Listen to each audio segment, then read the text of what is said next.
So today, let's talk about Anne of Cleves, probably the luckiest wife of Henry VIII. Yeah, I said luckiest. And trust me, once you hear her story, you'll understand why. Anne was born on September 22nd, 1515 in Dusseldorf, in a region called Cleves, which is in modern-day Germany.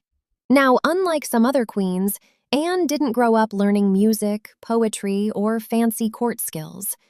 She had a pretty simple upbringing, more focused on traditional household skills. So already she was very different from what Henry usually liked. Now here's where things get interesting. Henry wasn't just looking for love, he wanted a political alliance. England needed stronger connections with Protestant states in Europe. So his advisor, Thomas Cromwell, suggested Anne. Henry had never met her in real life. Instead, he saw a portrait painted by Hans Holbein the Younger. And based on that painting, he said yes. Big mistake. When Anne finally arrived in England, Henry decided to surprise her by disguising himself and meeting her. Sounds romantic, right? Yeah. No. Anne didn't recognize him. She basically ignored him. Henry was not happy. From that moment, he already started disliking her. They got married on January 6th, 1540. But the marriage didn't even last 6 months. Why? Henry said she wasn't as beautiful as in the portrait. They couldn't communicate well, language issues. There was no attraction at all. And the political alliance? No longer needed. Henry even claimed the marriage was never properly completed. So, yeah, things went downhill fast. By July 1540, the marriage was officially canceled. But here's the smartest part.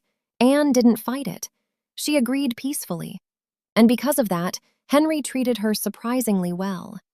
Instead of being punished like some of his other wives, Anne got a huge amount of money, multiple houses and estates, the title King's Sister. She basically became rich, respected, and independent. Honestly, she won.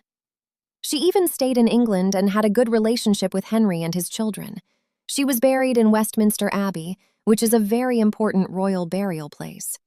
So when people talk about Henry VIII's wives, most stories are tragic. But Anne of Cleves? She walked into a royal disaster and walked out with money, status, and her life. Not bad at all. So that's the story of Anne of Cleves. Her marriage to Henry VIII didn't last long, but her life after that was peaceful and stable. She stayed in England, lived comfortably, and remained respected until her death. In the end, she was buried at Westminster Abbey, and compared to many others in that time, her story had a much quieter ending.